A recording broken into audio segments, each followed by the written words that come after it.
for ESA and for the member states that decides to implement them. And does it also grow the pool of astronauts in a unique way? What are you finding as the pool is growing?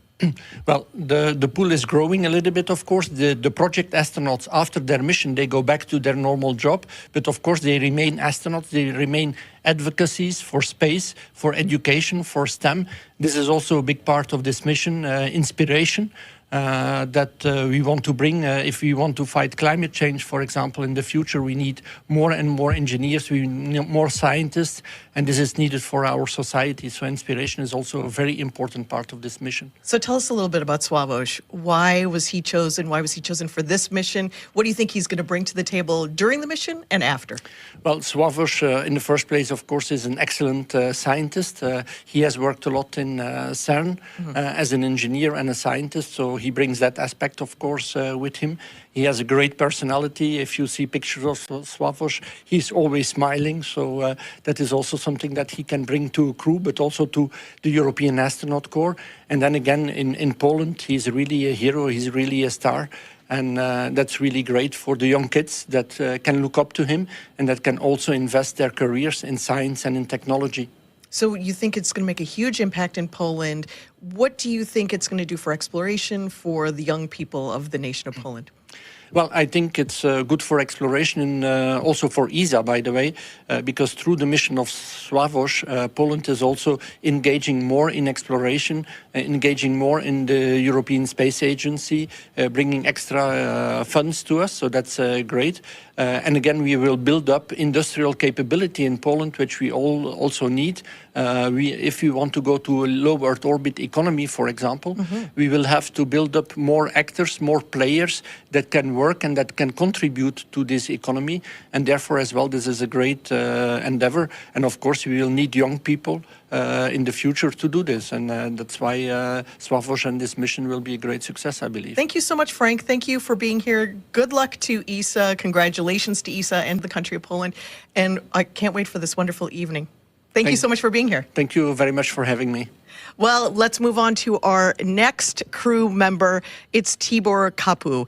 It's an exciting time for his country and his mission, and I want to tell you a little bit about it. This Central European nation is among those who have more recently turned their attention to spaceflight, adopting a formal strategy to get a Hungarian into space for the first time since 1980. This is a return to space that's been 45 years in the making. This is Hunor astronaut Tibor Kapu. When I was watching Olympics with my mom, I remember that anyone who had a Hungarian flag on, on a jersey or on them, we were just cheering for them, like they were our own family members. These are the guys who we are all proud of. Spaceflight, in my eyes, is something similar. Tibor, what I really admire about Tibor, he's an engineer also, but he has the enthusiasm that bonds our crew together.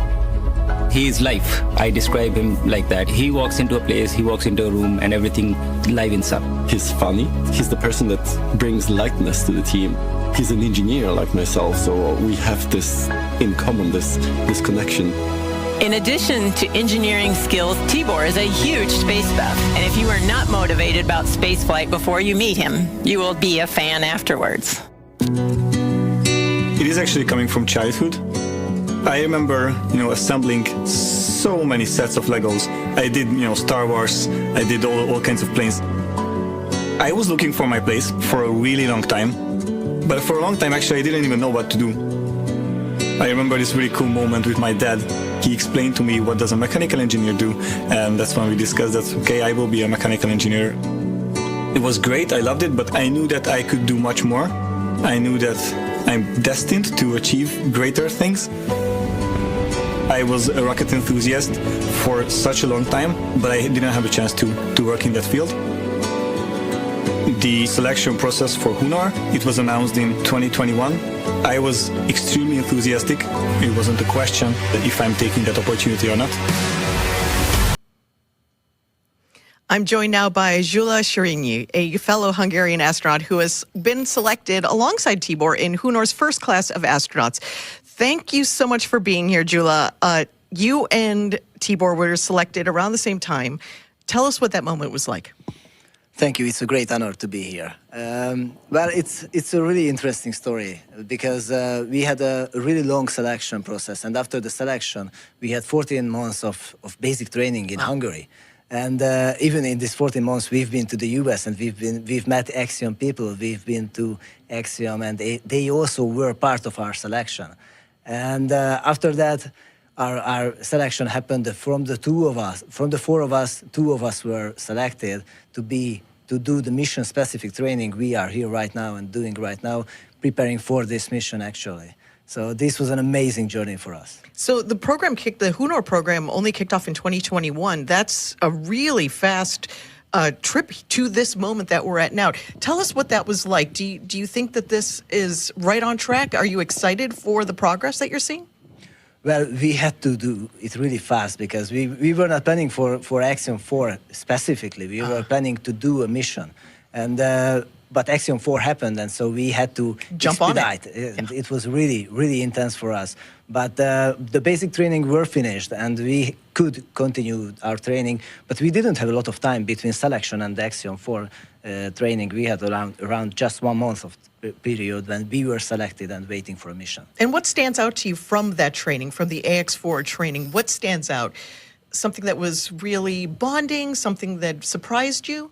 From the bonding perspective, if you ask for that, I would say that our nose training were amazing, which was when we were at Mexico with the That's the what crew. Papa said, that he loved being He did say that. Yeah. Oh yes, that was amazing but it's a great analogy of being on the space station. You know, you are not a very well comfortable position. With the crew, you have to solve problems. It's really like being on the space station, and so I really enjoyed that part. But we've done so many things. It was an amazing journey. Tibor has a very intense mission when he's on the ISS. Lots of things to do. What's he going to bring to the table when he's on the ISS? So, from Hungary, all of the experiments we are going up there is Hungarian experiments, and it's like a really good opportunity for Hungarian researchers to show and to get their experiments conducted on the ISS in space. And it's like he's gonna be doing radiation experiments. He's gonna be growing plants in space. So many things. He's got amazing so many things, but bringing along the entire country of Hungary with him into space with all of these activities. Thank you so much for being here, giving us a little peek into your training up until this moment. Congratulations to you, to your entire country. Thank you so much. And now it's time for our commander. Let's introduce you to Peggy Whitson. You may be well aware of Peggy's incredible resume. She brings nearly 30 years of experience as an astronaut and decades more as a leader in technical. How does a girl from Beaconsfield, Iowa, with a population of less than 20, become the commander of the International Space Station? I think that one of the biggest lessons I learned growing up on a farm had to be determination, diligence to get the job done. My parents are the hardest working people I knew. They taught me that work ethic and never to quit. Peggy Whitson became the first female commander of the International Space Station. In her career, Whitson spent 675 days in space. She also flew 3 long-duration space flights and served as chief of the astronaut office and commander of the International Space Station. AX4 will be her 5th mission to the International Space Station and 2nd time commanding a commercial astronaut mission. Peggy Whitson is a known name. She has accomplishments that I can only dream of. Peggy is one of the most capable leaders that I had the chance to work with, ever. She passes knowledge to us. She knows where we feel strong, where we feel maybe a bit weaker, and she can support us in that. Being a great leader for her is just natural. When I first met the crew, I was very excited by the fact that they could all laugh at themselves. I think that's a really important characteristic, to be able to have a sense of humor about yourself, not to take yourself so seriously. From there, you can do a lot of work. I actually tell the crew a lot about what I think they're going to experience. I think it helps them prepare. But I'm talking about how they're going to feel, how their body's going to react to it. Everybody's going to be souped up to do, 150% of the work. And so I want them to have an accurate sense of what they're going into as they adapt to being in space. My first flight was in 2002. Obviously, as a rookie flyer, I worried a lot about getting everything right. I didn't want to be the one that made mistakes. To me, it's important to be able to share that and relieve some of the stress off of them and try and focus their worry, because I know they are worried as well, on the right things. I've got 3 different countries being represented, and we prioritize each of their countries' objectives so that everyone's needs are being met. And this is a goal of Axiom, and that is to open up space and opportunities to more and more countries. I really consider it almost a dream that we have already accomplished 3 private astronaut missions in 3 years. So I'm really excited to be a part of that. I love working with these young engineers with new ideas. It's a lot of fun. I'm Peggy Whitson, commander of AX.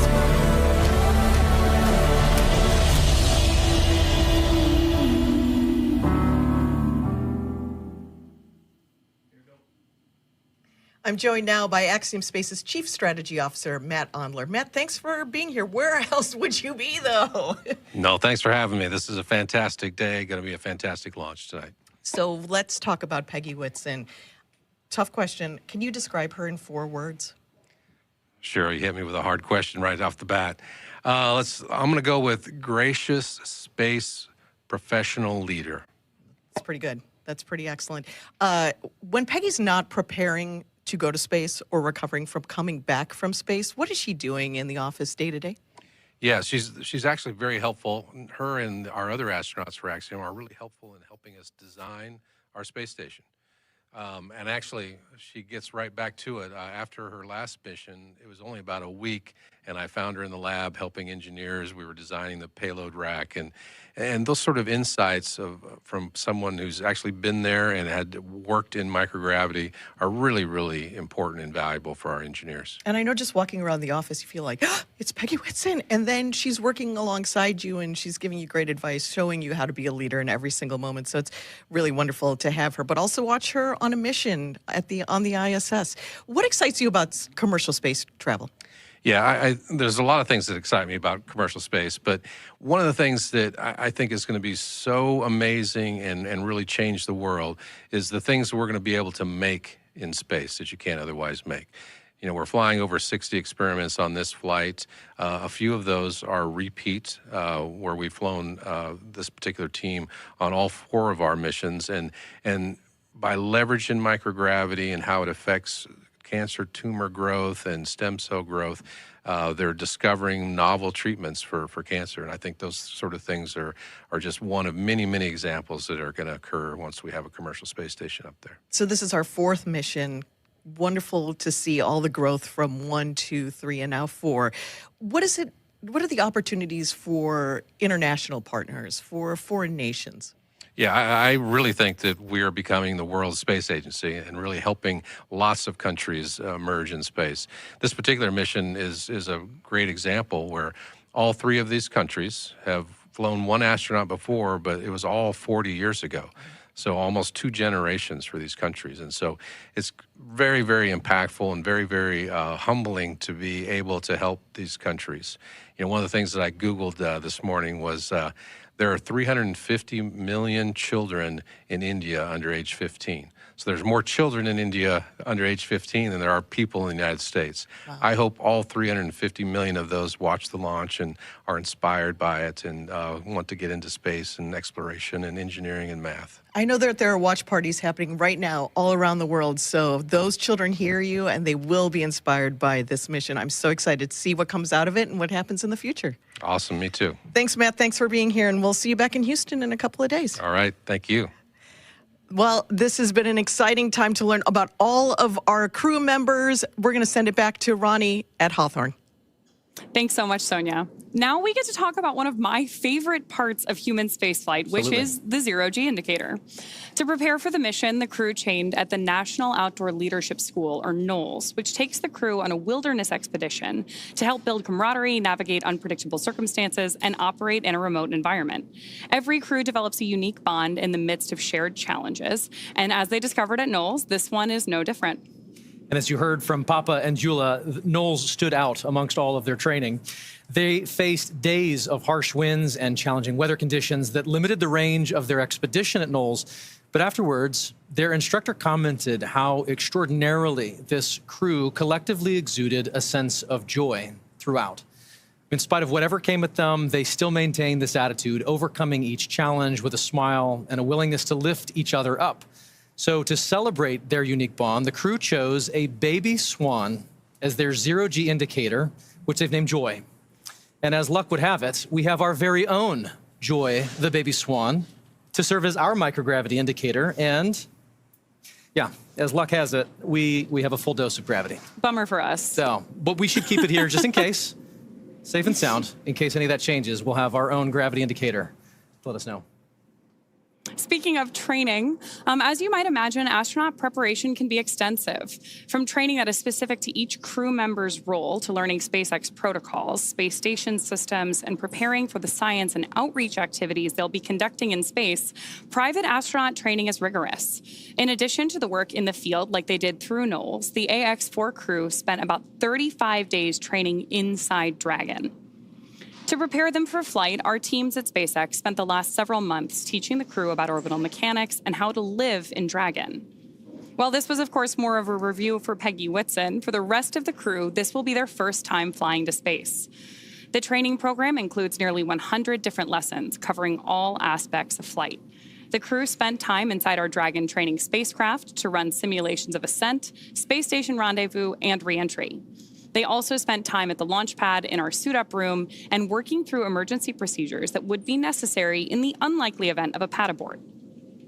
And in addition to the critical training from SpaceX associated with those dynamic phases of ascent and return, Axiom Space facilitated a host of training efforts over the last 10 months to ensure the Axiom 4 crew and all those who support them are ready for their mission on station.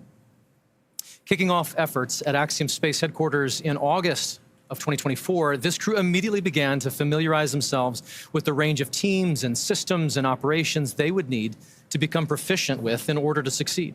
So from selecting the food they would eat and learning how to prepare it with the food warming and hydration systems on orbit, to understanding the tools and systems available to them throughout the station, learning every seemingly small detail is critical to ensure mission success. While in Building 9 at Johnson Space Center, the crews learned and rehearsed routine operations, medical procedures, emergency situations, and media outreach engagements. All of these lessons built up to full-scale simulations that were run in coordination with ground teams at Johnson and around the world. And as the name of the International Space Station suggests, specific modules are owned and operated by different nations. The crew traveled to Japan to learn the systems of the Japanese experiment module, also known as Kibo. With hands-on training that culminated in a round of testing, the crew became certified to use Kibo for their flight. The crew then traveled to Germany to earn their certification for the systems in the European module, known as Columbus. As an ESA project astronaut, Sławomir had additional trainings at the European Astronaut Center. And beyond the specific requirements of each space station module, the crew participated in a range of efforts that would not only bond them into a crew, but also ensure they were physically and mentally prepared for any scenario surrounding their space flight.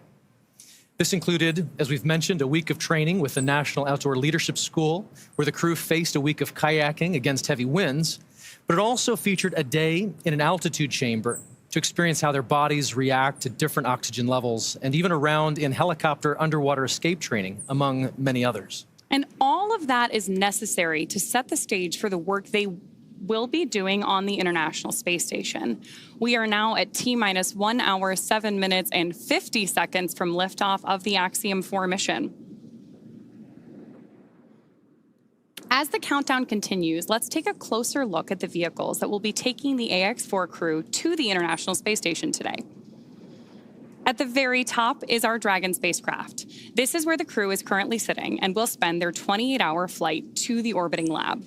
With the capacity to carry up to 7 passengers, Dragon has proven to be quite a versatile spacecraft. SpaceX 4 status update.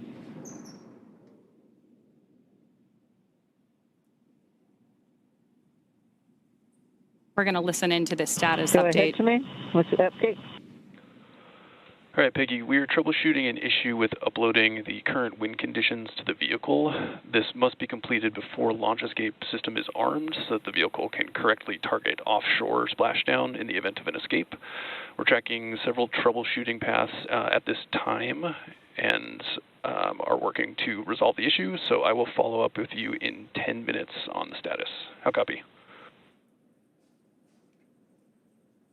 Copy. You're troubleshooting the ability to upload the wind conditions for the launch escape system, and you'll update us in 10. Thanks. Yep. And just to make that super crystal clear, if we do not successfully upload this by the time we get to LES arm, we will be no-go for launch. I was thinking you might be thinking that as well. Dragon copies. So we heard some chatter there from Mission Control and acknowledged by the crew that we're troubleshooting that upload issue now. But of course, our teams will continue working diligently in the lead up to launch in hopes that we can preserve today's launch attempt. So with that, I want to step back in and talk a little bit more about the spacecraft that we are working on today. Dragon is a very versatile spacecraft. It can autonomously dock to the space station when outfitted with a docking adapter, as it is today for Axiom Mission 4. But Dragon can also be configured with hardware to support a spacewalk, which made its debut on the Polaris Dawn mission last year.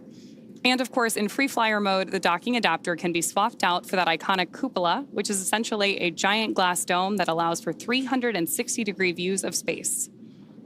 The crew travels in the pressurized section, which is the top portion of the spacecraft. This area allows for the transport of people and environmentally sensitive cargo. Dragon's trunk, which sits below the pressurized section, can carry unpressurized cargo when needed and remains attached to the Dragon until shortly before re-entry into Earth's atmosphere. Dragon has played a significant role in advancing our future in space by safely transporting crew and cargo to and from the space station. There are currently 4 Dragon spacecraft supporting human spaceflight missions that have docked to the station: Endeavour, Resilience, Endurance, and Freedom. And this mission will be adding 1 new Dragon to that list, whose name will be revealed later today by our commander, Peggy Whitson. Dragon and the AX-4 crew will be delivered to orbit today by Falcon 9, SpaceX's 2-stage rocket developed and manufactured right here in Hawthorne, California. Falcon 9 is the first orbital-class rocket capable of reflight. The booster, or first stage of the rocket, is the tallest part of the vehicle. Today's booster is flying for the 2nd time. Reusability is key to making spaceflight more routine and ultimately what will enable humans to become a multi-planetary species. A total of 48 boosters have flown multiple missions, with the record for a single booster now standing at 28 missions. After today's launch, the first stage will be returning to SpaceX's Landing Zone 1 at Cape Canaveral Space Force Station, which is just about 9 miles away from Launch Complex 39A. Above the first stage and below Dragon is Falcon 9's 2nd stage, which will secure Dragon's entry into low Earth orbit before separating, leaving Dragon to continue its journey to the space station. Beautiful wide shot of Falcon 9 on your screen there. We've got the crew access arms still in place leading up to the Dragon spacecraft. And Falcon 9 right there in the middle is SpaceX's workhorse vehicle, having completed 492 missions since its first flight in 2010, more than any other rocket flying today. And through missions like today's, Dragon is helping lay the groundwork for deep space exploration, rapidly expanding our knowledge of how humans will adapt, live, and work in space. It's hard to believe that it's been 5 years since Dragon radically changed how humanity gets to space. After the space shuttle program ended in 2011, NASA astronauts primarily used the Russian Soyuz spacecraft to travel to and from the International Space Station. From 2011 to 2020, the Soyuz was the only human-capable launch vehicle available. In December 2010, Dragon became the first commercially built and operated spacecraft to be recovered successfully from orbit. This mission, known as COTS-1, was the first demonstration flight for NASA's Commercial Orbital Transportation Services, or COTS program. The purpose of COTS was to develop and demonstrate commercial sources for cargo resupply of the ISS. Fun fact, the Dragon that flew on that historic mission is currently hanging behind us in front of SpaceX Mission Control in Hawthorne. Just 10 years later, in May 2020, Demo 2 launched astronauts from U.S. soil for the first time in nearly a decade. Demo 2 was Dragon's first human spaceflight mission. The spacecraft, named Endeavour, carried NASA astronauts Doug Hurley and Bob Behnken to the International Space Station in the first orbital human spaceflight launched from the United States since that final space shuttle mission in 2011, and it was the first ever operated by a commercial provider. Alongside the NASA missions, Dragon has also flown several private missions to orbit. In September 2021, on the Inspiration 4 mission, Dragon became the first private spacecraft to take an all-civilian crew to orbit. The following year, Dragon flew Axiom Mission 1, the first all-private astronaut mission to the ISS in collaboration with Axiom Space. The first of now 4 flights together with Axiom Space to take commercial crews from around the world to the International Space Station. Then in September of 2024, the Polaris Dawn mission delivered the first commercial spacewalk. And most recently in March, Dragon supported the From 2 and NASA Crew 10 missions. From that first crew mission in May 2020 all the way through today, Dragon has supported 17 human spaceflight missions and flown 66 crew members representing 17 countries. Overall, Dragon has flown 52 missions, carrying over 300,000 pounds of cargo to space. In the history of human spaceflight, fewer than 700 people have ever been to orbit. At SpaceX, we want to help create a future where not just hundreds of people, but thousands and ultimately millions of people can travel off Earth to live and work in space and on other planets. Each of those missions you just mentioned represent truly significant firsts that have helped shape this generation of human spaceflight. And at Axiom Space, we've had the opportunity to provide foundational firsts as well. Working with SpaceX and NASA on all 3 of our orbital spaceflight missions to date, to fully appreciate the progress being made together, it's worth noting that our 3 flights have helped provide greater access and set new precedents worldwide for private astronaut missions aboard the International Space Station, all within the last 4 years. And I'd love to take a quick look back at just a few of these with you now. On April 8th, 2022, just over 3 years ago, Axiom Mission 1 launched aboard Dragon Endeavour on a mission that would span 17 days on orbit, with 15 days of those on board the International Space Station. Led by Commander Michael Lopez Alegria, the crew facilitated 26 research payloads and participated in over 30 STEAM events. Beyond the onboard science efforts, this mission was a pivotal moment for the community at large, serving as a proof of concept for how private operations could be conducted on the orbiting lab in conjunction with the expedition crews living aboard the International Space Station. This was the next step in human spaceflight collaboration. So this was followed up a little over a year later by Axiom Mission 2, which launched aboard Dragon Freedom. For awareness, we're cycling the orbit tank isolation valves to equalize low flow pressure. Dragon copy. Pausing there for that update.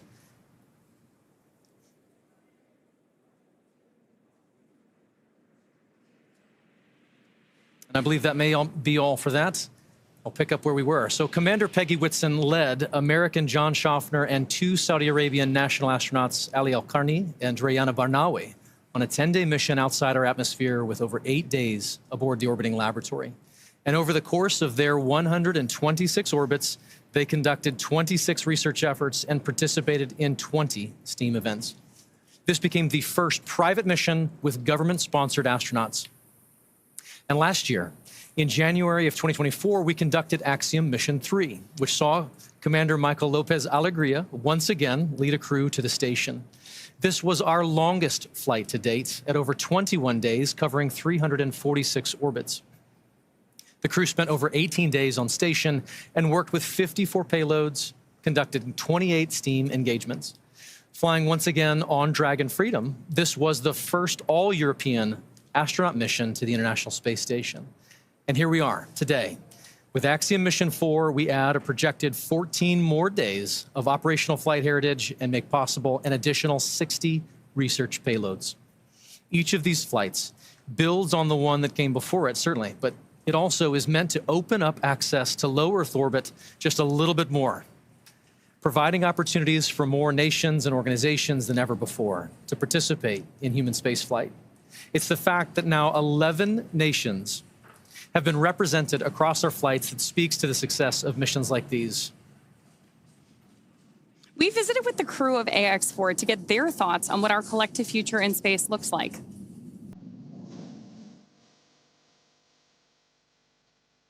I believe that SpaceX and Axiom Space are serving as pathfinders for what commercial space is going to be in the future.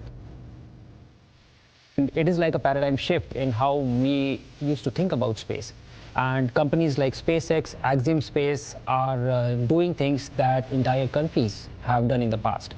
SpaceX is a crucial partner that allows us to go to the International Space Station. In general, space is a big team sport, and that collaboration offers more and more possibilities to explore. In our case, this is the Dragon capsule and the Falcon 9 rocket. In the future, it might be different solutions. It has been 5 years now that SpaceX has been sending humans to space. We are using SpaceX technology because we know that it's safe and reliable, that it will bring us safely to the International Space Station. And not only going there, but also coming back. The end goal for Axiom is to have that mission and presence in low Earth orbit that will enable scientific research, technology demonstrations, and expand what we are doing in space. These precursor missions, like the Axiom 4 mission, are just the tip of the iceberg for expanding in low Earth orbit and way beyond even. Like we say, that space has space for everyone, and this is what it means. And I think that is the essence of spaceflight. I love Peggy's comment there that this is really just the tip of the iceberg. Absolutely. The International Space Station may not last forever, but there's a lot in the works today to enable even more research and more capabilities off-planet. Of course. And so for Axiom Space, missions like AX4, as we've said, not only create opportunities for our customers to accomplish their goals in microgravity, but they are also invaluable in developing our teams and our systems for our own future Axiom Station. When the time comes and the International Space Station reaches the end of its operational life. Dragon SpaceX for awareness, we are continuing troubleshooting on the wind file upload. It has not been resolved yet. Troubleshooting is continuing. To follow up on that comment we had earlier. Dragon copies, continuing troubleshooting. We are going to keep working this issue in the lead up to launch. So as I was saying, when the time comes and the International Space Station reaches the end of its operational life, SpaceX will help deorbit the orbiting lab.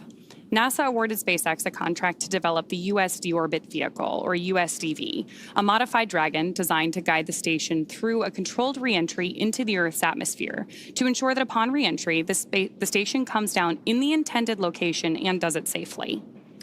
But before that happens, there are plans in place where Axiom Space will utilize the remaining operational lifetime of the International Space Station to facilitate a transition to our own commercially owned and operated station. Selected by NASA in 2020, Axiom Space is the only commercial company to attach its privately developed modules to the International Space Station. And here's what this transitional timeline looks like at this point. Our first step will be to attach a module to the station that we call the Payload Power Thermal Module, or PPTM. This module is designed to receive any critical hardware, payloads, or tools from the ISS that the international community may want to continue to utilize. Then that will undock, detaching from the space station and rendezvous with our second module, known as Habitat Module 1. Together, these two modules can support 4 crew members and enable a host of manufacturing and research efforts in microgravity. From there, the station will continue to build out over the following years until we have built out an entire Axiom station as you see it there, with a second habitation module, an airlock, the open windows down below, the Earth Observatory, and the research and manufacturing lab. All of this, once fully assembled, allows Axiom Station to enable customers to forge their own future in low Earth orbit. Speaking of our future in low Earth orbit, let's get a status update from John I about today's mission. Ronnie, we're just inside T-minus 53 minutes. We're continuing to count down. Obviously, the thing we're waiting to hear from over the countdown net is the troubleshooting going on with the wind upload of data to the Dragon spacecraft. We heard just a couple of minutes ago, they're still working on it. We have to have that on board before we get to essentially crew access armor track and then launch escape system armed. So we're going to continue to monitor that as we get a little bit closer. Now on the Falcon 9, good news, the chief engineer pulled the team. They don't see any issues right now. They'll be doing their final pull at T-minus 45 minutes or so to go into propellant load. Now, we talked about Dragon. They're working no other issues other than getting the wind file uploaded. The good news, weather. The weather officer T-minus 1 hour said phenomenal. So we'll take that all night long. And then finally, around the launch pad, flight danger, hazard areas are clear. Both around both pad 39A as well as tonight landing zone 1, because the first stage is coming back about 9 miles south of the launch site. So currently everything continuing to look good except for that one issue we're working on Dragon. We'll keep listening in, we'll bring an update, we'll keep our fingers crossed, but we're coming up on T-minus 51 minutes. Everything continuing to count down, hopefully to an on-time launch just less than an hour from now.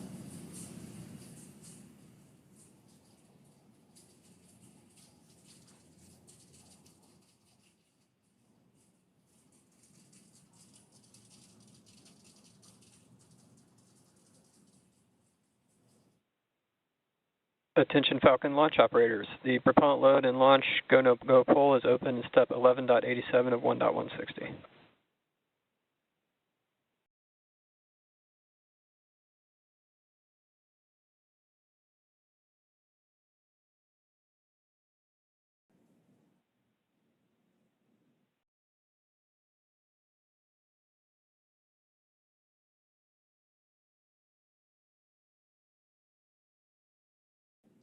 And at just under an hour to go until launch, we want to welcome in all of those tuning in by way of NASA's live stream that have just joined our launch coverage of Axiom Mission 4.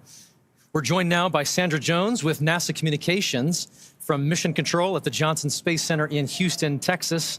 Thank you for joining, Sandra. Hey, thanks, Paul. Here in the International Space Station Flight Control Room, the team is prepared and ready to support today's launch.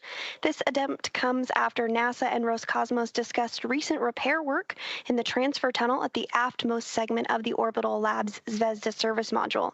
And now we are all looking forward to the Axiom 4 crew being on board Space Station soon. We'll provide a full Space Station status update in a few minutes, but know we need to bring everyone up to speed on today's activities and the launch status. So for now, back to you, Ronnie. Thanks, Sandra. We'll hear more from Mission Control in just a few minutes, but we do want to take a moment first to introduce everyone to the crew of AX4. Aside from Axiom Space Commander Peggy Whitson, each crew member represents a return to human spaceflight for their nation after more than 40 years. And starting with our commander, today's mission is led by Peggy Whitson of the United States. There is simply not enough time to cover her entire resume, but to give you just a few highlights, Peggy has earned degrees in biology, chemistry, and biochemistry. She was the first female commander of the International Space Station. She has spent over 675 total days in space, during which she logged 60 hours across 10 spacewalks. She is also a two-time commander for Axiom Space, having previously served aboard AX-2, and she was just inducted as a member of the 2025 Astronaut Hall of Fame. So congratulations and well-deserved, Peggy. Next is mission pilot Shubhanshu Shukla of India, whose call sign as a test pilot is Shooks. Representing the Indian Space Research Organization, or ISRO, Shooks is also an astronaut designate of India's inaugural human spaceflight effort, Gangayaan, featuring an Indian-built rocket and spacecraft. He was commissioned into the Indian Air Force Fighter Wing in 2006 and achieved the rank of Group Captain in 2024. He has over 2,000 hours of flight experience aboard a variety of aircraft. And our third crew member is Mission Specialist Sławomir Uznański-Wiśniewski of Poland. He is representing the European Space Agency as a project astronaut, coming from the reserve class of 2022, much like Marcus Want, who served as a mission specialist on AX-3. A scientist by trade, Sławomir has earned his Master of Science with honors from Łódź University of Technology in 2008. He holds a second Master of Science and a graduate engineering diploma as well. He also spent 2 years as the engineer in charge of the world-famous Large Hadron Collider in Switzerland, beginning in 2018. And rounding out this crew is mission specialist Tibor Kapu of Hungary, who represents the Hungarian to Orbit Astronaut Program, or HUNOR. He graduated from the Budapest University of Technology and Economics, earning a degree in mechanical engineering, followed by a master's degree specializing in polymer technology. In 2023, Tibor emerged as one of 4 Hungarians selected from a pool of 247 candidates for the Hunor astronaut program. And together, they are the crew of AX-4, Axiom Space's 4th private astronaut mission to the International Space Station. Today's flight represents the return to spaceflight for 3 nations, but it also highlights the growing opportunities for nations and entities around the world to conduct meaningful work in low Earth orbit. And right now, as you see there, Peggy, Shooks, Sławomir, and Tibor sit inside Dragon. There are colleagues and students and space enthusiasts the world over gathering to cheer them on here at the start of their mission.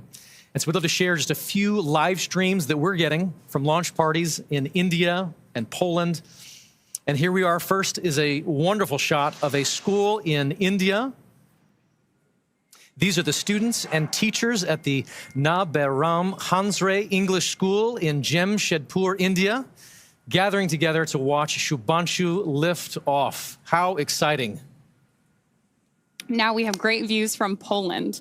Crowds are beginning to gather here, including children from Polish schools, to witness Sławomir's launch on the planetarium's dome. The event was organized by the Ministry of Economic Development and Technology, the Polish Space Agency, and the European Space Agency. I love seeing these views from around the world. It's truly incredible. The Yes, joy, the super excitement exciting. Dragon SpaceX, around the world. you have a go for Section 5, and when ready, report go for launch. For awareness, we are still troubleshooting the wind upload file. I will have a few more words for you after you confirm your go for launch. Wilco, inward, Section 5.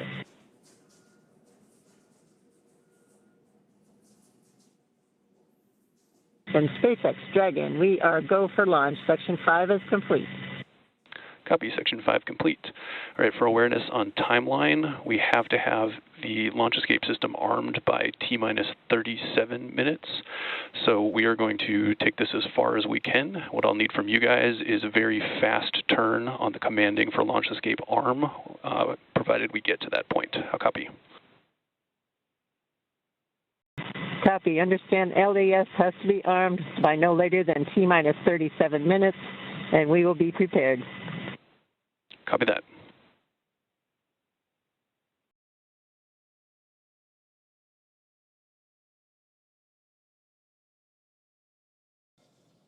John Itzberger back here at the webcast desk. We're inside T-minus 45 minutes. Right now, we just heard from the Dragon team. They can take it down to about T-minus 37 This is minutes. Launch Director on the countdown net. The poll is complete, and the team is ready for crew access arm retract and propellant load and launch, pending resolution of the WINS upload issue. For all operators in MCC and Hangar X, both controls are going to lockdown at T-minus 45 minutes and will remain in that state until the LES system is disarmed. All operators are to remain at their console and maintain a sterile cockpit until the ND confirms successful disarming of the launch escape system following orbit insertion or propellant offload in the event of a scrub. For non-urgent no-go conditions, brief the CE or LD and they will approve aborting the countdown. For urgent issues affecting the safety of the operation, operators shall call hold on the countdown net. Launch control will abort the launch auto sequence immediately and proceed until the launch abort auto sequence. At T-minus 10 seconds, launch control will be hands-off and relying on automated abort criteria for the remainder of the count. Operators shall advise the launch director whether structural breakup or fire is imminent or occurring per Dragon manual escape flight rules. Launch control, you may proceed with arming the crew arm for movement.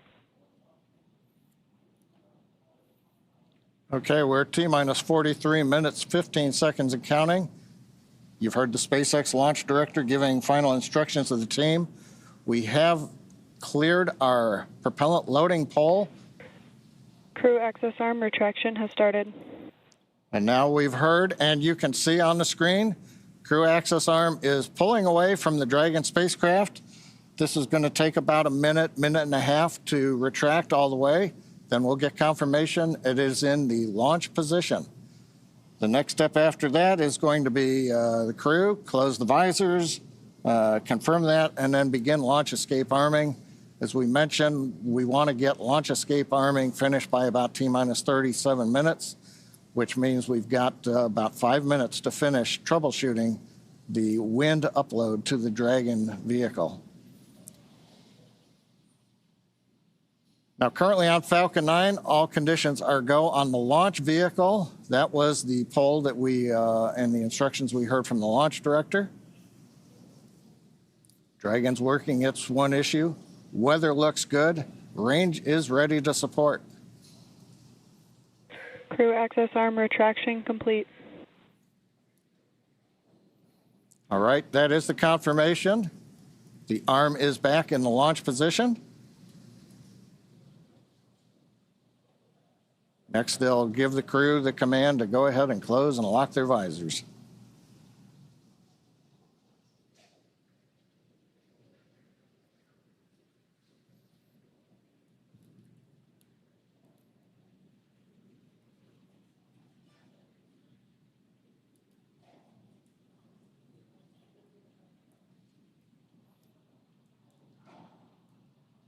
Now, I think right now we're probably waiting just a little bit longer. We want to give the Dragon team as much time as they can have before we move into the sequence where we then have the crew arm the launch escape system. Now, if we do get through this and we solve the upload issue, at T-minus 35 minutes, we will begin propellant load. Once we do that, then there's no chance to hold the clock. We would have to complete the countdown and launch on time, or as we have mentioned during the webcast, we do have another opportunity tomorrow about 24 hours from now. We're inside 41 minutes, continuing to troubleshoot the problem.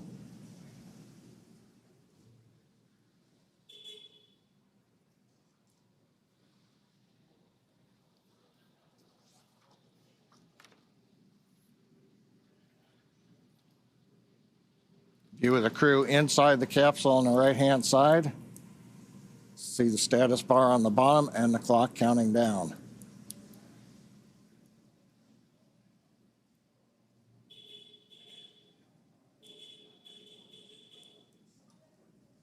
Now, if we get to go, we'll hear then the commands to begin the launch escape system arming. The crew will confirm about a minute later that they're armed. And that'd complete the major events before a propellant load would begin at T-minus 35 minutes.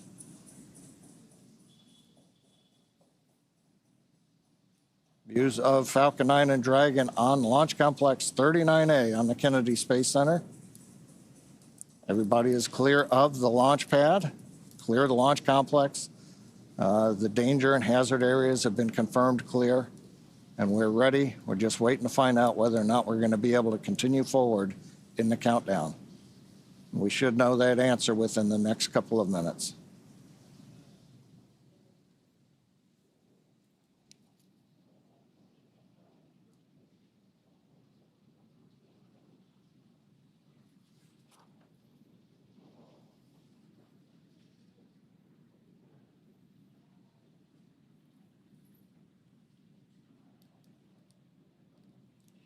Now, if need be, if we do have to hold the countdown, that would be a scrub for the night.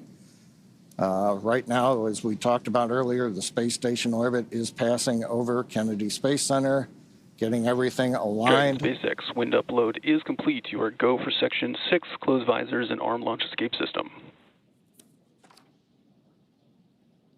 Visors are closed and arming launch escape system now. All right. That's good news. We've got the winds uploaded. Closing the visors, you can see on the screen. We're also going to begin escape system arming. It's going to take about 50 seconds once they get into it. We will then get confirmation that the launch escape system is armed. And from there, we will move into propellant loading coming up in 3 minutes at T-minus 35. So we passed a major milestone, everything looking good. And it's kind of quiet here right now. Everybody's kind of tense. We're waiting to see how it would go, Paul. But with that, it looks like we're doing good John, right. In the timeline. We have taken a sigh of relief. No extra breath there. Smiles are returning. But with that.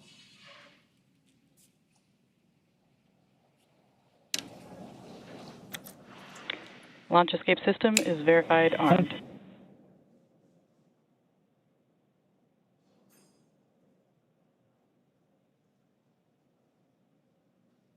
Very good. With all of those call-outs and the progress now being made again towards launch, let us tell you more about their destination, the International Space Station.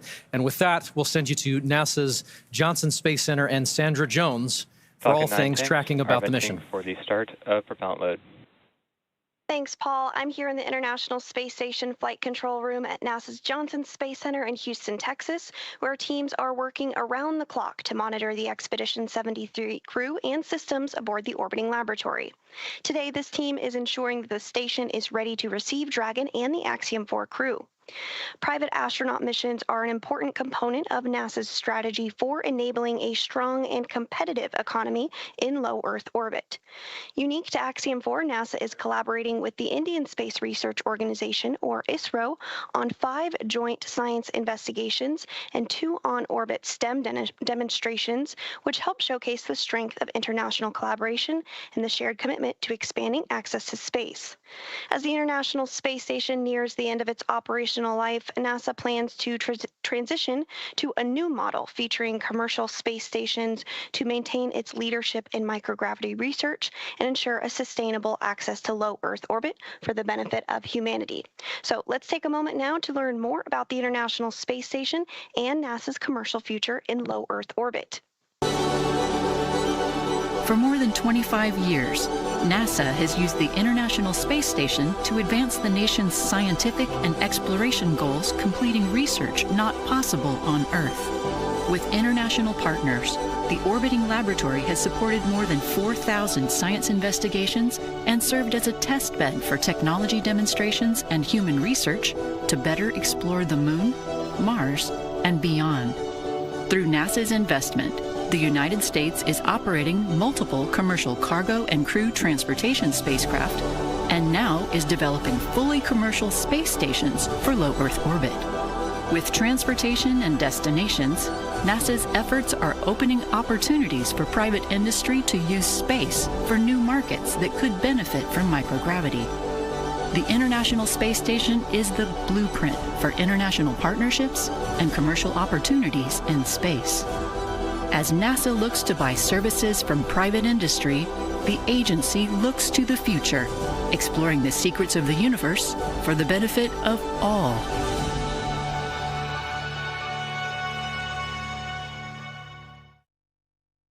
And you can learn more about NASA's commercial efforts at nasa.gov/commercial-space. From Mission Control Houston, we are standing by and ready to support tonight's launch. So for now, we'll send it back out to Ronnie, and Paul in Hawthorne. Thanks, Sandra. And so things are looking good on the launch pad. The teams are continuing to progress towards launch at 2:31 a.m. Eastern.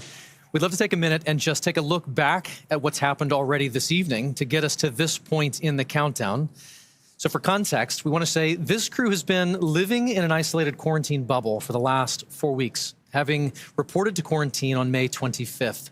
In that time, they have shifted their sleep regimen to adjust their circadian rhythm to match those on board the International Space Station. And over the last few days, they have finessed that further to be ready for today. In fact, their wake-up call was set to 6:30 p.m. earlier yesterday, I should say, depending on where you are.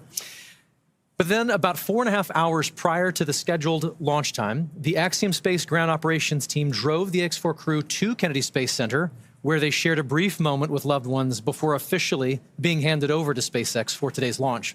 This handover event has taken on quite a few forms over the years, but there's always something truly special about creating a moment, even just for a few minutes, in the midst of all of this operational choreography, to pause and share a moment with loved ones. And there you see the team did just that in front of the VAB before getting into the Teslas and riding out to the Falcon support building to be ready for launch today. Absolutely. After that T-4 hour briefing, the SpaceX team helped the crew suit up at our Falcon support building. You got a video on your screen that was recorded earlier today of the crew stepping out in their suits and waving to everybody there for the first time before getting in our 2 Teslas to caravan over to Launch Complex 39A. They do ride in pairs over to 39A, often accompanied by members of our launch closeout team, who you see there as the crew celebrates that they are on their way over to launch. Once they reached the tower, they ascended up to the Dragon spacecraft and were able to make one last phone call before signing the White Room wall. Here you see the crew walking across the crew access arm, getting their boarding passes handed to them and checked by our closeout team. You'll notice that Peggy Whitson's is gold because she is a frequent flyer with us here at SpaceX. And then once our crew ingressed Dragon, we completed suit leak checks and comm checks before rotating the seats into the reclined position for launch.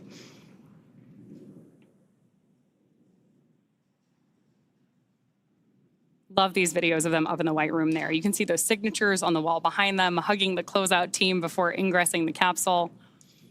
Then from there, that is the same team that closes the hatch and seals everything in the preparation for launch. Right now, we are still waiting on those final weather checks coming up, but prop load has begun. So all of that brought us through the confirmations we've been listening to, the check-ins, confirming that the crew arm is stowed, and of course, as we were listening so intently for earlier today, that our launch escape system is armed. With that, we are just over 31 minutes away from today's liftoff. Incredible. That White Room is got a lot of history in it already. And lots more to come, which is really exciting. Yes, we are just adding another chapter to this storied location. That 39A has got so much history already. So, of course, everything about today is really timelined down to the minute. As we were talking about earlier today, the crew wake up all the way through launch.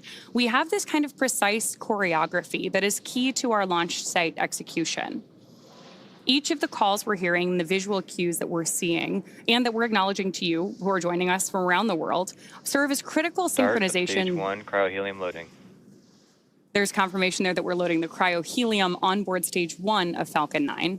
And each of these milestones are critical synchronization points for both the ground and crew teams. As they say, slow is smooth and smooth is fast. It's hard to believe that it's been 5 years since Dragon radically changed how humanity gets to space. After the Space Shuttle program ended in 2011, NASA astronauts primarily used the Russian Soyuz spacecraft for travel to the International Space Station. Until 2020, Dragon was the Russian Soyuz spacecraft was the only human-capable launch vehicle available. Meanwhile, SpaceX's Dragon was being developed, and then in 2010, it became the first commercial spacecraft to be recovered from orbit. In fact, just for fun, because it's cool to know, the Dragon that flew on that first commercial mission is actually the one hanging behind us here in front of Mission Control in Hawthorne.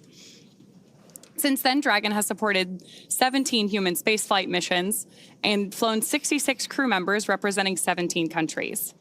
Overall, Dragon has flown 52 missions, carrying over 1,000 experiments and over 300,000 pounds of cargo to space. And each of those missions represents a host of firsts that have helped shape this generation of spaceflight.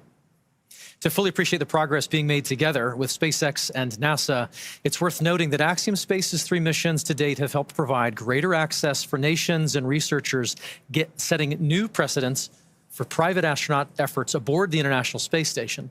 And AX4 adds to that growing flight heritage. After a successful liftoff and orbital insertion, the AX4 crew are set to rendezvous and dock with the International Space Station tomorrow. They'll spend approximately 14 days aboard the orbiting laboratory, bringing the occupancy count up to 11. And over the last 10 months, this crew has been working with instructors to learn every system they will be working with on station. They have studied and practiced every experiment, reviewed and rehearsed every event, all to maximize that time in space. Collectively, this crew is undertaking the largest quantity of research efforts of any Axiom space mission to date, with over 60 research activities on their timeline, representing 31 different countries. Missions like these continue to expand what is possible and set the stage for even greater opportunities to come. Then, at the conclusion of their time on station, the crew will participate in a closing farewell ceremony and begin their preparations for the journey back to Earth. As we've mentioned a couple of times, that'll be about 14 days from today.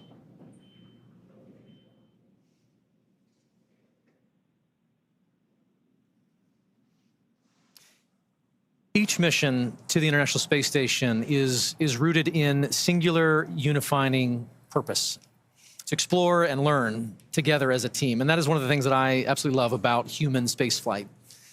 The International Space Station is a symbol of what can be realized from international cooperation and collaboration. And so while this particular mission may represent the goals of 4 specific nations, today they are launching as one crew, one team.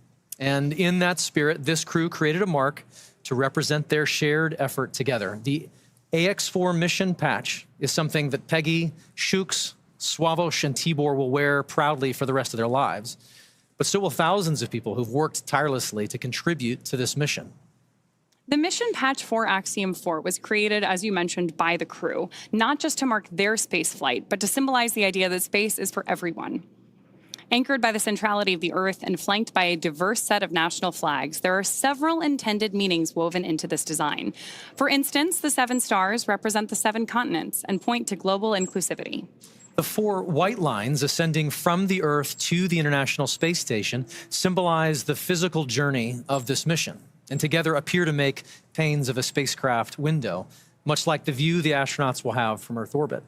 And the overall gem shape of the patch is a reminder of the precious responsibility we all have to our planet, to cherish and to protect our homeworld.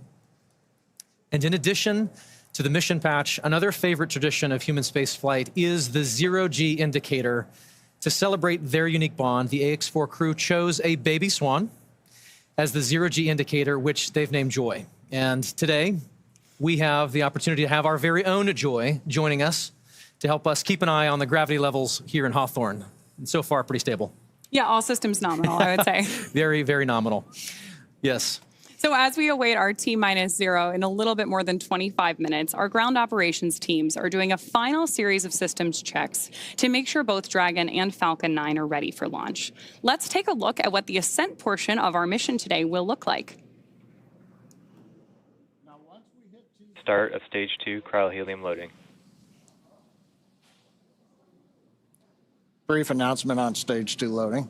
Once we hit T0, we're going to watch Falcon 9 and Dragon lift off from historic launch pad 39A and make their ascent.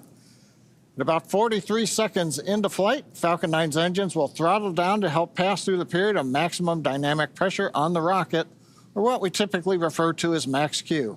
Now, it's worth noting that shortly after we hit max Q, the vehicle will go supersonic, faster than the speed of sound. Once we're through that period of maximum dynamic pressure, we throttle up our Merlin engines again. From there, at about 2.5 minutes into flight, we have a series of 3 events that happen in rapid succession. The first is main engine cutoff, also called MECO. This is where all 9 Merlin engines shut off in preparation for stage separation. Stage sep is when the first stage detaches from the second stage, with the first stage making its way back to Earth for landing as the second stage continues on its journey with the third event. Now, SES-1, or second stage engine start number 1, that's where the Merlin vacuum engine lights up and propels the second stage along with our AX4 crew and Dragon into orbit. Now, as Stage 2 heads into the targeted drop-off orbit, Stage 1 will execute 3 burns in order to make its way back to Earth. The first is the boost back burn, where 3 of the Merlin 1D engines reignite and then shut down. That heads the first stage back to Cape Canaveral.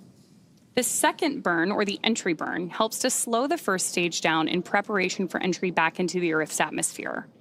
About 70 seconds before Dragon reaches orbit, Falcon 9 will land back on Earth. The landing burn will bring the vehicle's speed down rapidly in order to land back on land near the launch site, shortly before 8 minutes into our mission. And then a little less than a minute after that, at T plus 8 minutes, 48 seconds, the second stage will cut off its 1 Merlin engine that was ignited right after stage separation. That concludes a burn that lasts just over 6 minutes to get into orbit, but we'll wait to hear confirmation of insertion into a good orbit. Then Dragon and the second stage begin preparations to separate Dragon. About 51 seconds after we get into orbit, we should have a great view of Dragon with the 4-person crew drifting away in Dragon, moving away from the second stage.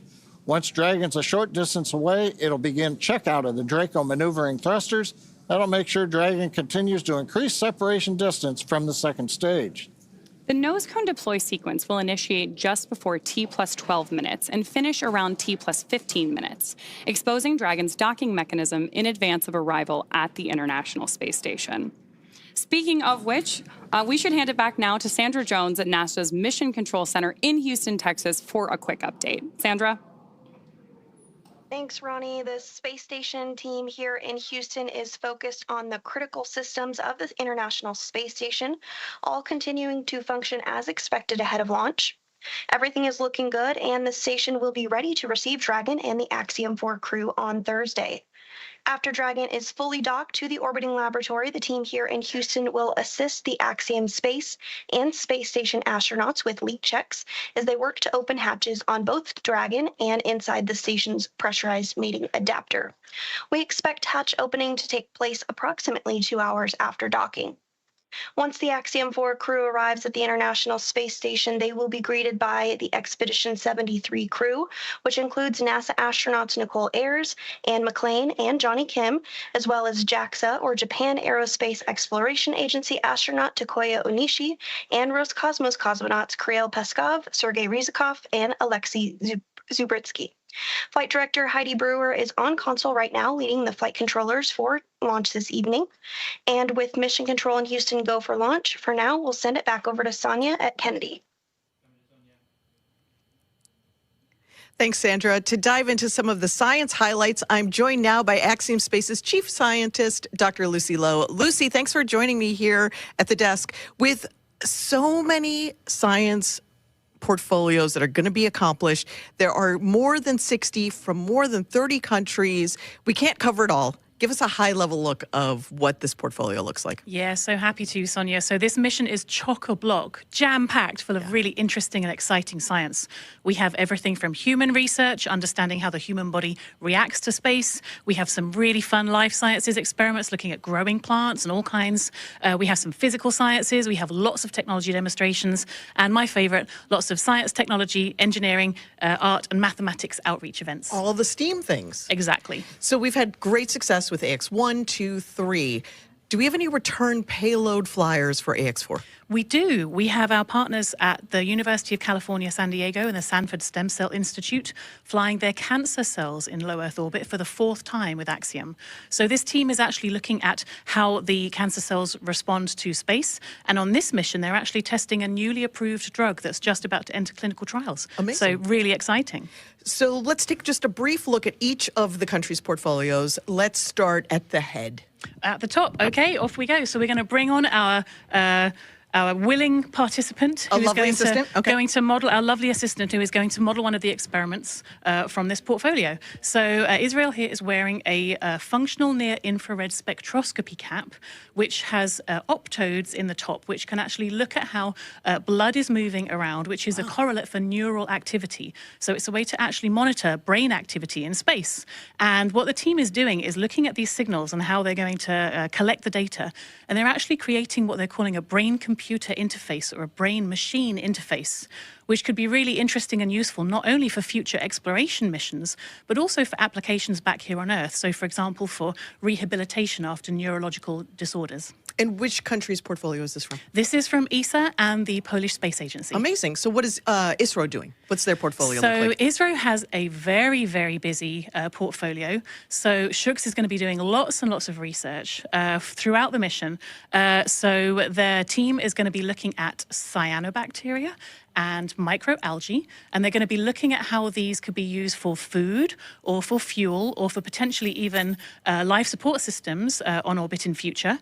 The team is also looking at muscle cells. They're seeing how muscle cells respond to access to microgravity. So when the human goes into space and there are changes, physiological changes that happen very quickly that can impact the muscle cells.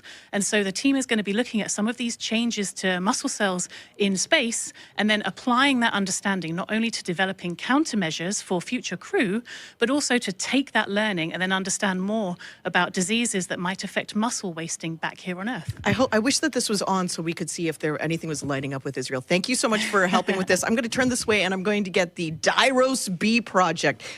Israel, thanks for joining us here, showing off the headset there. This is fascinating. While I manipulate this, like they're going to do in space, which basically makes me an astronaut, I'm going to also hum Bach.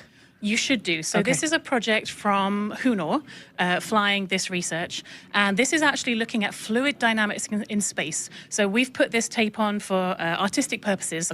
Tibor will not have this disco tape on orbit. But in space, what is going to happen is this will be surrounded by a ball of water that's going to have microparticles embedded in it. And as a video is recording and he's turning the handle... To music. To music, exactly. The tempo at which he's turning the handle is going to increase, not too much, as he's listening to Bach. So he's going to know exactly how fast to turn the handle.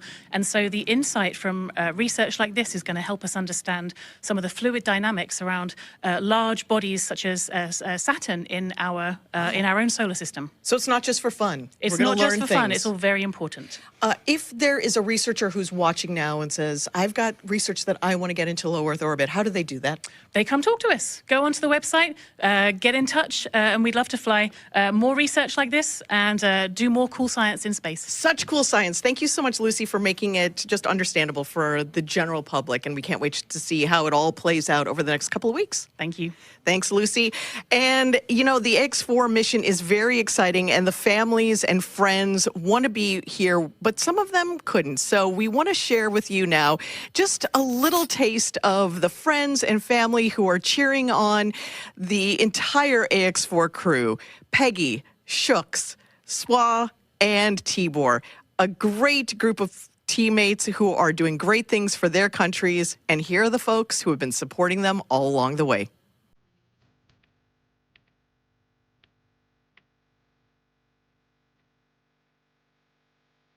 On behalf of the Axiom Mission Operations Team, we're wishing you a safe, productive, and fun mission. Go AX4. You are our hero! Tara api prapiante! Cześć Sławosz, kochany synu, jesteśmy z ciebie bardzo dumni. Kisfiam, büszkék vagyunk rád. Várunk vissza. Nagyon szeretünk. Hi, Shooks. We're super excited about your visit to space. Come back triumphant. We'll all be cheering for you the whole while that you're there.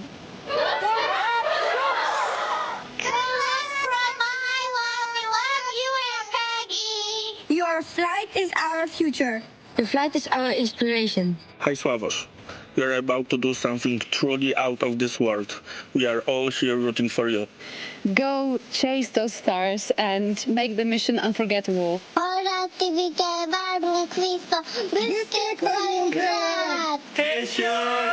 Wishing you all the strength, courage, and wonder as you embark on this extraordinary mission beyond our world. Szia, Tibike! Sok sikert kívánunk a küldetésedhez, várunk haza! Nyugi, nem lesz semmi zűr, irány az űr! Hi, Sonos. We are so proud of you. Seeing you make your dreams come true is just amazing. Enjoy the adventure. Earth is waiting for you. Going is go! Going is go. Hi Shooks, wishing you a safe and inspiring journey beyond the stars. You make us proud. The sky is no longer the limit. We are incredibly proud of you. Go to space. Have fun. Make history. Come back safely. We are waiting for you. Hey Shooks, you're gonna be doing just great in space. Rock on, man. Rock on.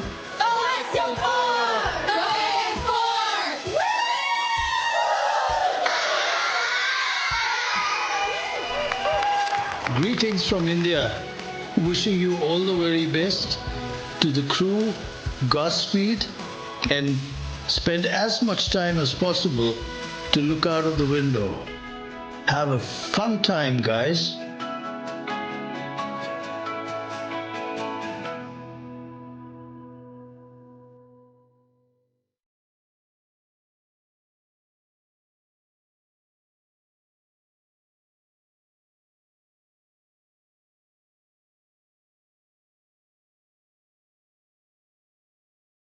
Sonia, thank you so much.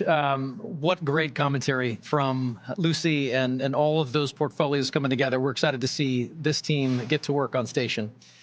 And as we know, spaceflight has a rich history of traditions. We've spoken of about a few, from the ZeroG Indicator to others. We started this next tradition for AX2, and we're excited to continue that today. It's a special thing to be named as a commander to anything, but being the commander of a 4-person crew that has completed months of training and is about to defy gravity and set sail for the International Space Station. This is truly out of this world. Peggy has some thoughts she wanted to share here in this moment, just a few short minutes from launch. And here's Peggy. As commander of the AX-4 mission, I want to thank everyone who has contributed to our journey. This mission to the International Space Station would not have been possible without the hard work of so many incredible teams. First, I want to extend my heartfelt gratitude to the teams at Axiom Space. Their talent and dedication shines through every unexpected challenge, the countless hours of work, and every task at hand to ensure the safety of the crew. The team's determination and commitment to achieving the highest standards inspires me every day and reminds me why I joined the Axiom Space family. To our partners at NASA, your expertise and support have been invaluable, ensuring that we are fully prepared to live and work aboard the space station. The comprehensive training programs provided by NASA have given us the skills needed to thrive in the unique environment of space. Thank you to SpaceX for providing the cutting-edge technology and reliable transportation to take us to space and bring us back home safely. The hands-on and in-depth training have ensured that we understand the Dragon systems thoroughly and confidently. We also owe a great debt of gratitude to our international partners. Your collaboration and contributions have been essential in our training to ensure mission success. Lastly, to all the other teams involved, from engineers to scientists and everyone behind the scenes, your hard work and dedication have not gone unnoticed. You're the unsung heroes of this mission, and we are deeply grateful for your support. Thank you all for your tireless efforts and for believing in the AX-4 mission. Together, we're realizing the return for 3 nations and paving the way for a bright future in low Earth orbit. Thank you.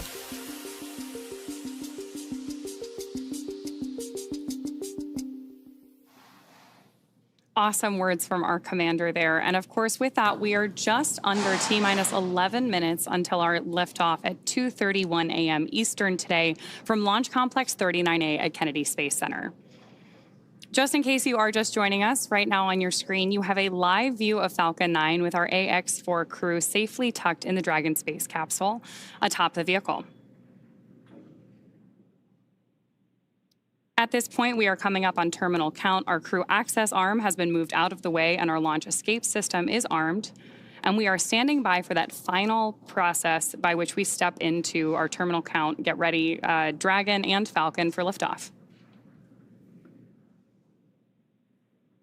Dragon SpaceX, confirmed crew displays are configured for launch. The displays are configured for launch, and the Axiom 4 crew would like to thank the incredible teams that have made this moment possible. To the Axiom Space team, you've poured your hearts into this mission. Your passion and dedication have lifted us higher. We wear this patch with pride because of you.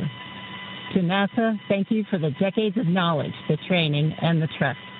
You've shaped generations of explorers, and we're honored to carry that legacy forward. To SpaceX, thank you for giving us the wings to fly and the confidence for a safe return home.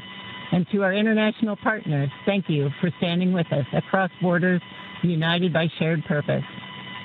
And to every person behind the scenes, engineers, trainers, families, and friends, you are the quiet force behind this mission. We carry the hopes of many with us. As we realize the return, we will bring those hopes home to you. Thank you. Peggy, Shooks, Suave, Tibor, from all of us that are staying here on the ground, we look forward to your mission. All the hard work from our teams culminates here, so good luck, enjoy the ride, and science the heck out of all your experiments.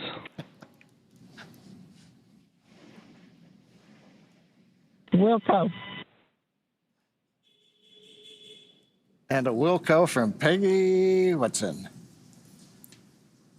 We're coming up on the T-minus 8-minute mark. Next major event that'll be occurring on the Falcon 9 is the engine chill event. That happens at T-minus 7 minutes.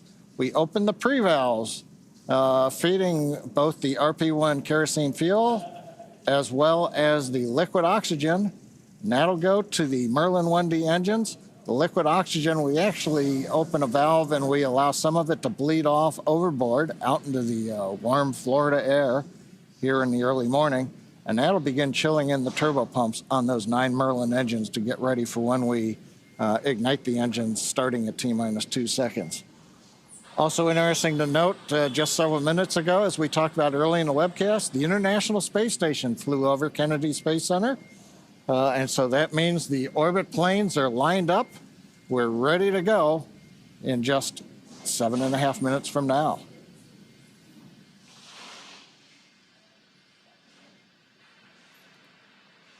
Now, while we're getting ready to open the pre-valves, which is one of those what we might call significant events in the life of the Falcon 9 as we count down, we'll also be chilling in the upper stage engine. We'll hear that call out also in flight when we do some additional chill in at about 1 minute and 52 seconds. Engine chill has started. There's that engine chill announcement from Mission Control, right on schedule. So now we just got about 50 seconds left as we continue to load RP1 onto the first stage. Falcon 9 is powered by liquid oxygen and RP1, which stands for Rocket Propellant 1, which is a highly refined type of kerosene. By the time we reach liftoff, Falcon 9 will have approximately 1 million pounds of fuel on board and will be burning 700 gallons of fuel per second at liftoff. Stage 1, RP1 load complete. There's confirmation there from Mission Control that we have RP1 load complete, and you're seeing great reactions from the AX4 crew there on the right-hand side of your screen with each one of these call-outs. You can tell that they are just as excited as we are to get them on their way to space. And a lot of time rehearsing, and now we're down to the last 6 minutes. We're also seeing some of the moist air as it condenses around the cold tanks. You can see that just at the top, Dragon above the second stage. Next major event coming up, Dragon is going to configure for terminal count, and they'll move on to internal power. Those are the batteries. We do have solar arrays, and you can see them right now as some of the mist clears. You can see the black portions of Dragon. So we've got solar arrays on part of the Dragon trunk, and then we also have batteries inboard.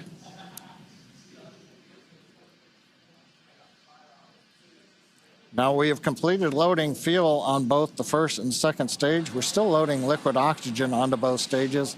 That'll wrap up at the T-3 minute mark and the T-2 minute mark. But right now we're waiting to hear the final updates to the crew.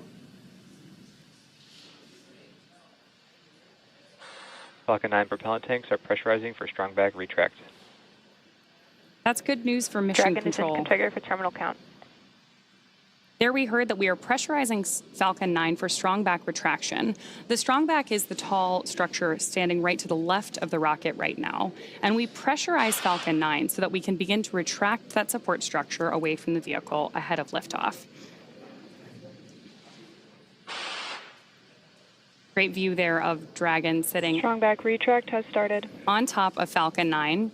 And we'll look for those clamp arms around the base of Dragon just beneath those solar panels John was just talking about to begin opening up so the strong back can pull away. The strong back is used both to move Falcon 9 out to the launch pad ahead of liftoff and to provide all of the fuel and comm umbilicals that we're using in the lead up to launch. There are those clamp arms opening up. And then we'll see the strong back pull just about 2 degrees away from Falcon 9 in the final lead up to launch. Then at liftoff, it'll move to a full 45 degrees away from the rocket. Great live shots there of the capsule on board the rocket here. Yeah, Ronnie, it takes about 20 seconds for the hydraulics to open up those clamp arms that held onto the second stage. Then about 30 seconds, it's hard to see, but that strong back will move just a couple degrees away. And with that, we are just about 30 seconds away from the expected call out that LOX load has been completed on board our first stage.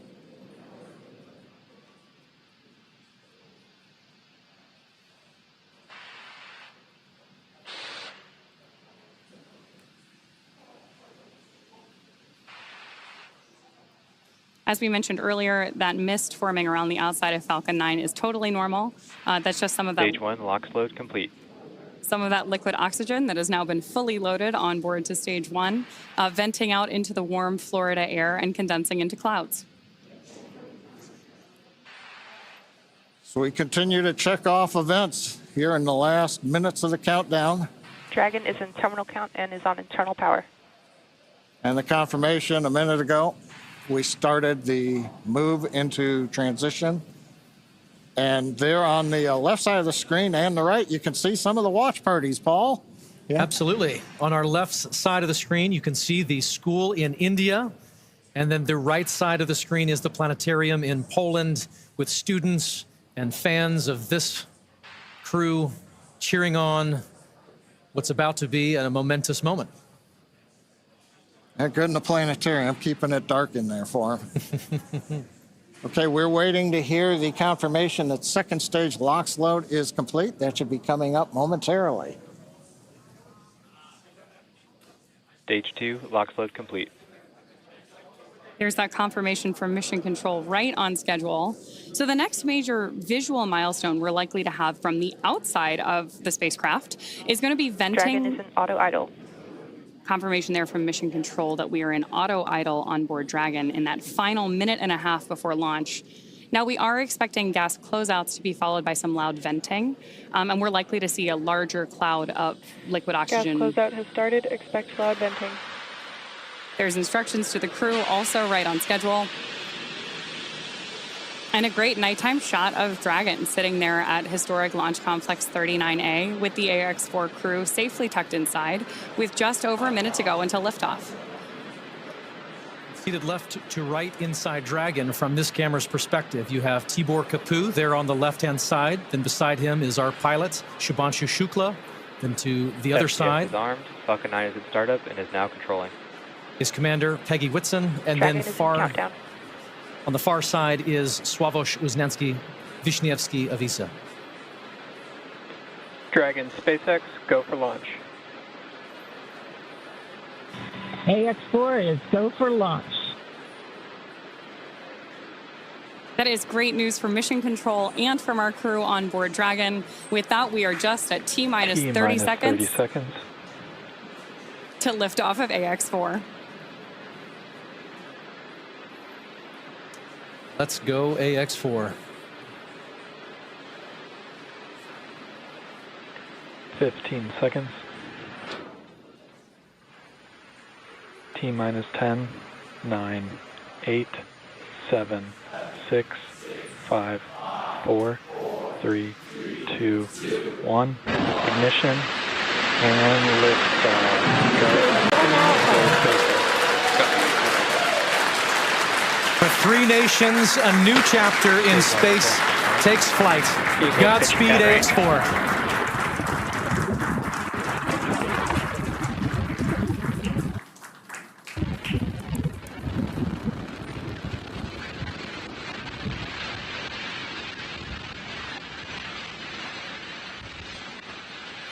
T plus 30 seconds into flight with the Axiom 4 crew on board Dragon, headed to the International Space Station. Waiting to hear callouts from the Falcon 9 engineering team. Power and telemetry nominal. Stage 1 throttle down. We're throttling down the 9 Merlin engines. We're into the throttle bucket, preparing for max Q. Max Q.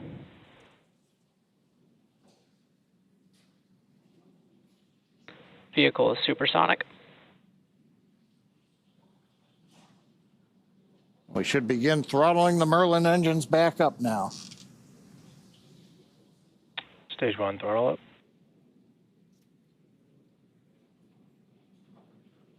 Mission Control confirming. Stage 1 Bravo. That throttle up, and we Copy, are 1 Bravo. Hearing our Commander Peggy Whitson call out the first abort mode. Each of these are a specific phase where if for any reason we had an in-flight abort, underway. Dragon would abort to a safe location. So we're going to call out each of those milestones as we pass through them. We also just heard the call out for MVAC chill. We're going to trickle just a little bit of liquid oxygen now into the turbo pumps on board our Merlin vacuum engine on stage 2 in preparation for second engine start 1, which will of course be shortly after stage separation. Now, at this point, we are just about 30 seconds away from 4 events that are going to happen in rapid succession. The first one will be main engine cutoff, or MECO, then again followed by stage separation, ignition of that second stage engine, which we are already preparing for, as well as the first stage's boost back burn. With that confirmation from Mission Control that we are throttling the first stage engines down, we are expecting MECO at T plus 2 minutes and 26 seconds. MECO. Stage separation confirmed.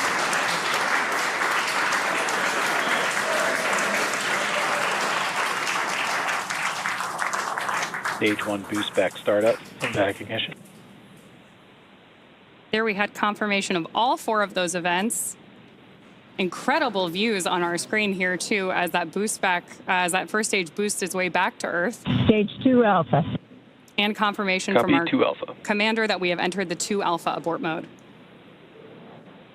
Of course, we're getting lots of cheers from behind us here at Mission Control here in Hawthorne, California as well. And at this point, our AX4 crew is on their way to space. The view you have on your screen right now is our MVAC engine burning for that second engine first burn. We're expecting that SECO here, second engine cutoff, which will likely be called out over the nets as SECO in just a couple of minutes.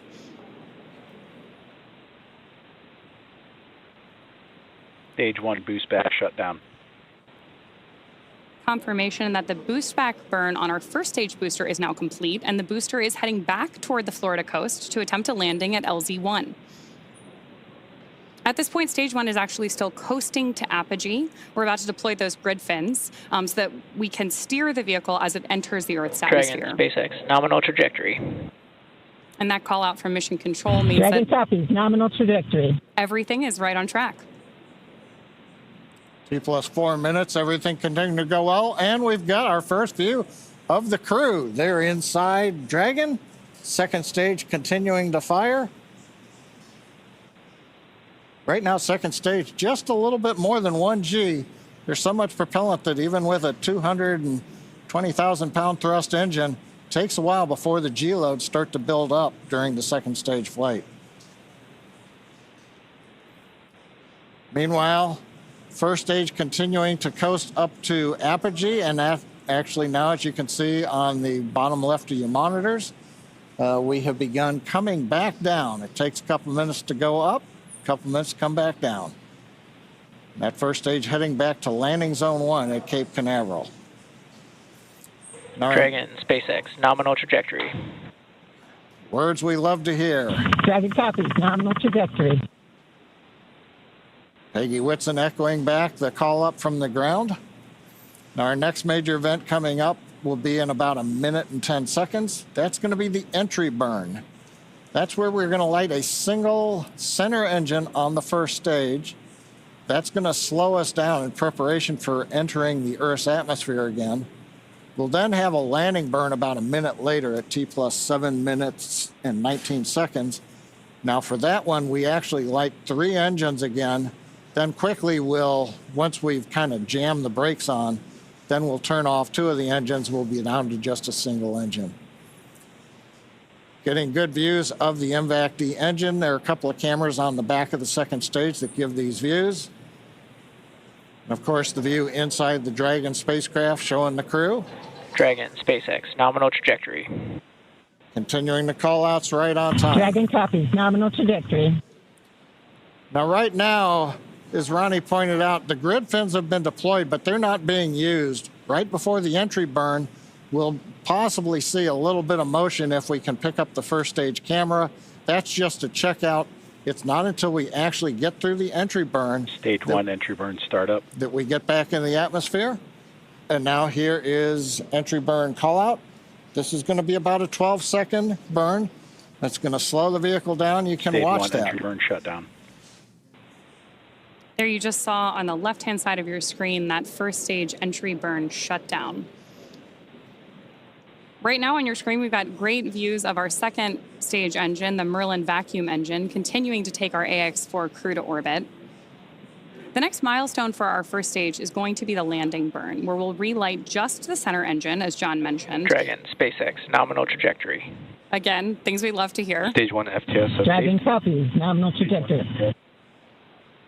Continuing to get good communication from our crew on board Dragon. Stage 1 transonic.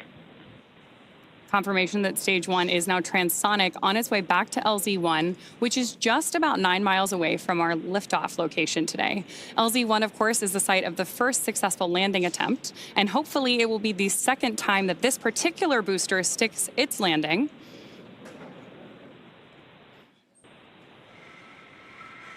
Seeing those actuating of the grid fins that John mentioned. Stage 1 landing leg deploy. Stage 2 FTSS safed.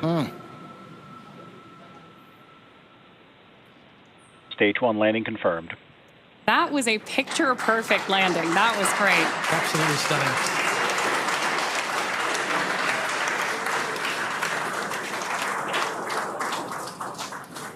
So coming up next for our crew, now that we've confirmed that booster touchdown, is going to be second engine cutoff, also called out as SECO.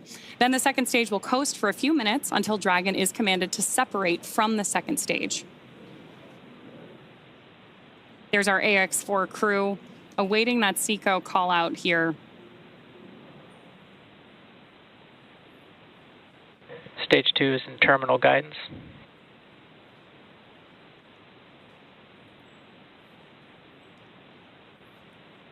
Good continued burn from our second stage engine there. Now at this point, our crew is experiencing about 3 Gs in the lead up to SECO 1, which of course will be their first taste of microgravity. SpaceX Dragon, Shannon. There's confirmation Copy, Shannon. of the Shannon abort mode.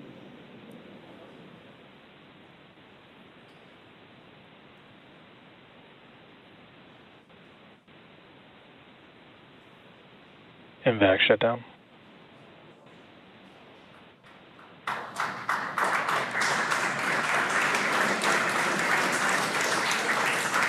SpaceX Dragon, we have a nominal orbit insertion. Nominal orbital insertion, SpaceX, and we had an incredible ride uphill, and now we like to set our course for the International Space Station aboard the newest member of the Dragon fleet, our spacecraft named Grace. Grace is more than a name. It reflects the elegance with which we move through space against the backdrop of Earth. It speaks to the refinement of our mission, the harmony of science and spirit, and the unmerited favor we carry with humility. Grace reminds us that spaceflight is not just a feat of engineering, but an act of goodwill. The benefit of every human, everywhere. Over to you, Chip. Launch escape system disarmed. 10 minutes into flight. Water ride. नमस्कार मेरे प्यारे देशवासियों, water ride 41 साल बाद हम वापस अंतरिक्ष में पहुंच गए हैं और कमाल की राइड थी। इस समय हम 7.5 किलोमीटर प्रति सेकंड की रफ्तार से पृथ्वी के चारों तरफ घूम रहे हैं और मेरे कंधे पे मेरे साथ मेरा तिरंगा है जो मुझे बता रहा है कि नहीं हूँ, मैं आप सबके साथ हूँ। ये मेरी इंटरनेशनल स्पेस स्टेशन तक की जर्नी की शुरुआत नहीं है, ये भारत के ह्यूमन स्पेस प्रोग्राम की शुरुआत है और मैं चाहता हूं कि आप सभी देशवासी इस यात्रा का हिस्सा बने। आपका भी सीना गर्व से चौड़ा होना चाहिए, आप भी उतना ही एक्साइटमेंट दिखाइए। आइए हम सब मिलकर भारत के इस ह्यूमन स्पेस प्रोग्राम की जर्नी की शुरुआत करें। धन्यवाद। जय हिंद, जय Bharat.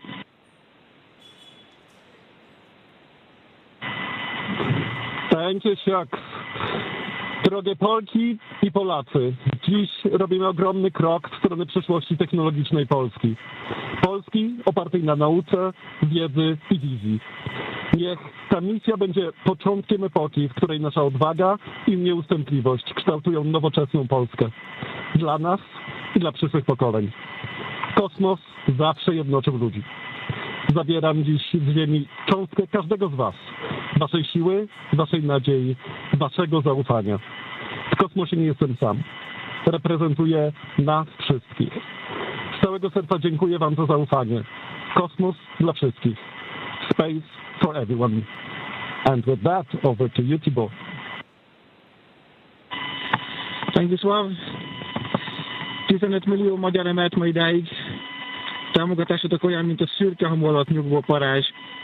Belül csendben ízik, de ha fát dobnak rá, egyként lángol. Hálás és büszke vagyok, hogy a hazánkat képviseltem. Családomnak és barátaimnak köszönöm, hogy ti vagytok a legerősebb támaszaim. A ti hangotok hangosabb, mint a rakétánk, erőtök nagyobb, mint a gravitáció. A világűr mindenkié, a Föld pedig egyetlen. Mi a bolygónk 4 különböző pontjáról indultunk, de társakként, barátokként érkeztünk ide. A mi születésünk a tiétek is. Köszönöm mindenkinek szerte a világon, akik hozzájárultak ez a gyönyörű naphoz. Egynek minden nehéz, soknak semmi sem lehetetlen. Go X4!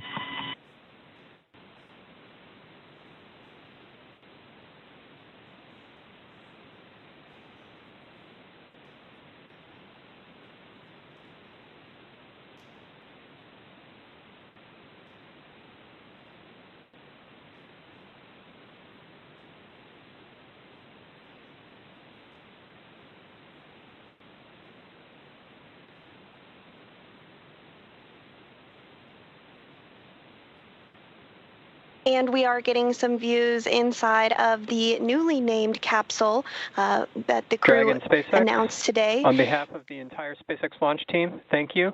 It's been a privilege to work with you so far, and we're excited for you to have a safe flight and a safe return home. Good things come to those who wait. Godspeed to the maiden crew of Grace.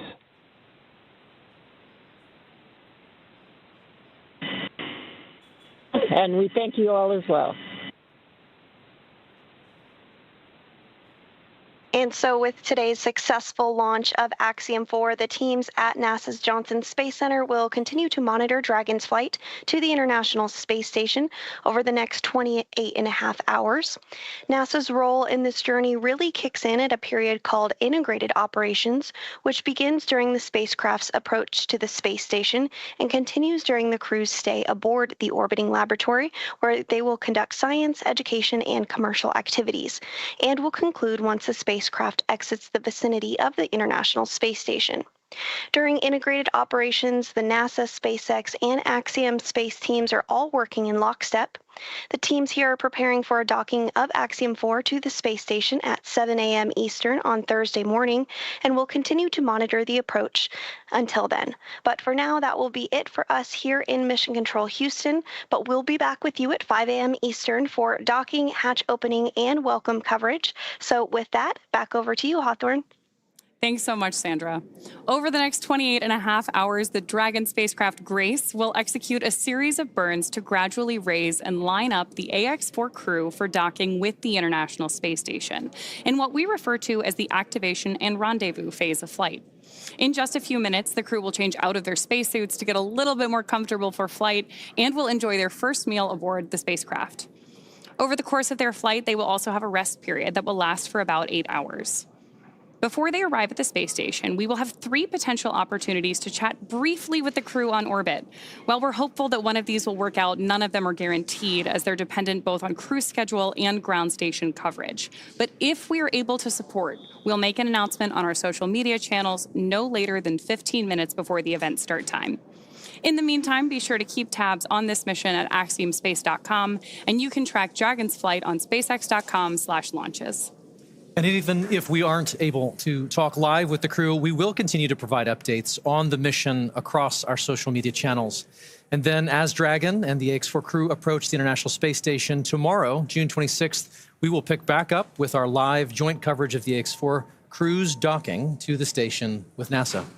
Please keep an eye on Axiom Space and SpaceX social channels for updates, as there will be plenty of incredible moments to share with you over the next 2 weeks. From all of us at Axiom Space, thank you, SpaceX. Thank you, NASA, for making today possible. Thank you to ISRO and ESA and Hunor for pursuing this endeavor with us. What started with joy now continues on with grace. And we will see you very soon.